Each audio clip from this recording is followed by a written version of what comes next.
At ang balita natin ngayon, mukhang ito raw Chooks to Go ay papayagan na sumali dito sa PBA.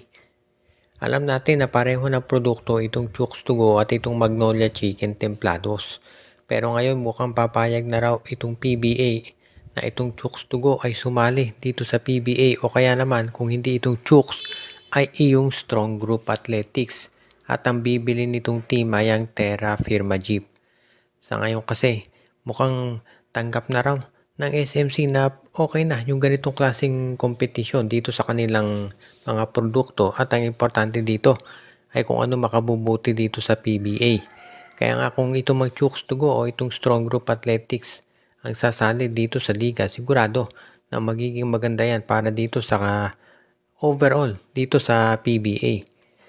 Kung itong Chooks to Go ang bibili dito sa Terra Firma Jeep, sigurado na magiging competitive yan, dahil alam naman natin na itong Chooks to Go meron niyang reputation talaga na nagbubuo ng mga malalakas na team, at talagang ready naman sila na sabi nga nila ay mag-compete at gumastos para makabuo ng isang malakas na koponan. Kaya sigurado na itong Chooks to Go, kapag yan ang bumili dito sa Terra Firma, itong Terra Firma, hindi na yan magiging farm team at talagang magiging isa na yan doon sa mga lalaban dito at magko-compete talaga. Kaya nga ngayon, asahan natin na magiging maganda to para dito sa PBA kung sakasakali nga na matuloy yung pagbenta dito sa Terra Firma Jeep, at sigurado tayo na inaabangan na yan ng maraming fans ngayon, lalo na at nakita naman natin na marami pa rin nanonood dito sa PBA kahit na sabihin pa natin na marami nagkikriticize dito. Kaya overall sa tingin ko maganda pa rin yung kalalabasan nito para dito sa mga players at pati na dito sa coaching staff nitong Terra Firma Jeep. Itong San Miguel Beer naman daw ay posible na kunin na itong 6'8 player na si Jeyo Ambohot mula dito sa Titan Ultra. Itong si Ambohot ay nanggaling yan dito sa Converge Fiber Access, pero hindi naman masyadong nabigyan ng minuto. At maski na dito, so far dito sa Titan Ultra hindi rin nabibigyan ng minuto, so malamang ito ay mapunta dito sa San Miguel Beermen. Baka ang maging kapalit nitong si Ambohot ay itong si Andreas Kahilig. Itong San Miguel kasi parang nakita na nila yung ginagamit na formula nitong Magnolia Chicken Templados na kumukuha ng mga bagong player para makakontribute dito sa kanilang lineup. Kaya nga sa ngayon, mukhang itong San Miguel parang ganyan ang gustong gayahin at kukuha sila ng mga panibagong players na magagamit para lumakas din yung kanilang roster. Dahil itong San Miguel, nakita natin sa laban kagabi, kahit nanalo sila kontra sa Magnolia, nahirapan sila doon sa mga bagong players itong Hotshots, yung youth movement dito sa Magnolia. Itong sila Jerome Lastimosa, Xavier Lucero, ito si Chris Kuhn.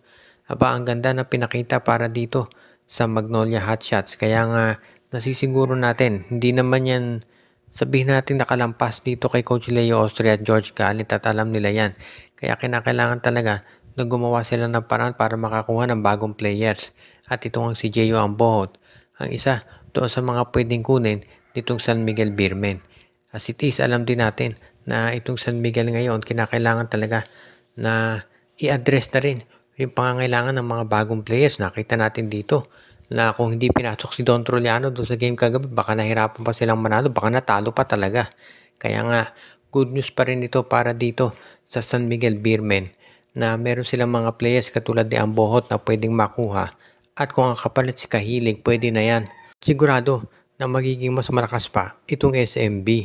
Panahon na nga ba para itong Converge Fiber Access ay pumayag ng ibigay itong si Mikey Williams dito sa Barangay Ginebra?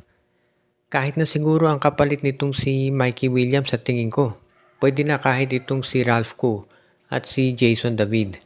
Sa totoo lang, hindi naman malulugi ang Converge dito dahil yung value ni Mikey Williams ay sobrang baba na. Kung makuha ng, for example, itong Converge Fiber Access, itong si Ralph Koo, nakapalit ni Mikey Williams, parang bonus na yan dahil kahit papano, meron silang player na makukuha na maglalaro para sa kanila. Hindi naman katulad dito kay Mikey Williams ngayon na hindi talaga naglalaro para dito kay Mike, para dito sa Converge. Kaya sa tingin ko, kahit sinong player ang makuha ng Converge ngayon, panalo na sila doon sa trade na yan. Dahil syempre habang tumatagal, nawawala ang value nitong si Mikey. Sa panig naman ng Barangay Ginebra, kung makuha nila si Mikey Williams, magkakaroon sila ng isa pang additional scorer. Para doon sa magsasabi na baka hindi maglaro si Mikey para dito sa Ginebra, sa tingin ko papayag yan dahil ang problema naman talaga dito kay Mikey hindi magkasundo doon sa salary. Pero alam naman nating lahat ngayon na itong si Mikey Williams, kung ano man yung salary na gusto niya ay kaya yung ibigay ng SMC, wala namang duda ron. Kaya nga sa tingin ko mukhang papayag na itong si Mikey Williams na maglaro para dito sa kanilang lineup. Kaya nga marami naniniwala talaga na magiging maganda to para dito sa TNT, tropang o dito sa Barangay Ginebra kung makuha nga nila itong si Mikey Williams. Dahil yan talaga yung magiging isa do sa mga pwedeng puntahang scorer nitong si Coach Tim Cone kapag kinakailangan niya. Dahil syempre, hindi naman biro yung pinagdadaanan dito ng Barangay Ginebra na kakulangan sa mga scorer. So kung makukuha nila, for example, itong si Mikey Williams, aba, ang laking bagay talaga niyan para dito sa Barangay Ginebra. Samantala naman, ang huli nating report, inamin ni TNT Coach Jot Reyes na minamaliit nila itong Terra Firma Jeep. Hindi naman nakagugulat yan, nakita naman natin yung nagiging resulta nung laban dito kung saan kinailangan pa ng overtime nitong TNT para matalo at Terra Firma at nanguna pa sa kanila ang 43 years old na si Kelly Williams. Kaya nga mukhang yan talaga kinakailangan ngayon. Sinabi nga ni Coach Jot Reyes na hindi na sila nagbabago, na hindi maganda record nila sa Terra Firma dahil palagi nila itong minamaliit. Sabi nga niya parang human nature daw yun talaga. Dahil nga syempre, kung titignan mo yung record, mahihirapan talaga ang TNT. Hindi dapat mahirapan ang TNT dahil ang lakas ng lineup nila. Pero every time makaharap nila ang Terra Firma, ganyan ang nangyayari. Ganun pa man, masaya si Coach Jot Reyes dahil nanalo sila doon sa game na yon kahit na nahirapan sila at nangailangan pa ng overtime.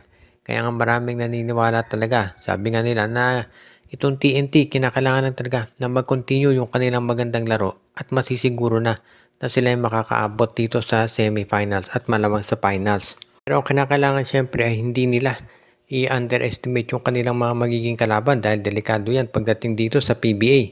Nakita naman natin kung paano nagiging sitwasyon ngayon dito sa liga, kaya kinakailangan talaga na siguraduhin nitong TNT Tropang 5G na sa susunod na makita sila nitong Terra Firma o kahit na alin pa mang team dito sa PBA ay magkaroon sila ng mas maganda na tinatawag na laban. Kaya nga ito talaga ay very important para dito sa TNT, yung siguraduhin na kapag sila lumaban sa mga susunod na games ay 100% lagi bibigyan nilang effort regardless kung Terra Firma pa yan or Barangay Ginebra or kung sino pa mang team yung makakaharap nila. Dahil sabi nga nila, hindi mo malalaman dito sa PBA kung sino yung pwede mong makalaban at pwedeng makatalo sa iyo. Kaya yan talaga importante para sa Tropang 5G. At bago tayo magtapos ay batiin muna natin yung ating mga taga-subaybay katulad nila Mon de Guzman, pati na rin si Malyari Mascareñas, si Anthony Alon, si Michael D, si Ireneo Salangsang, si Dexter Domer, pati na rin si Katsakino Dokusin at ang iba pa.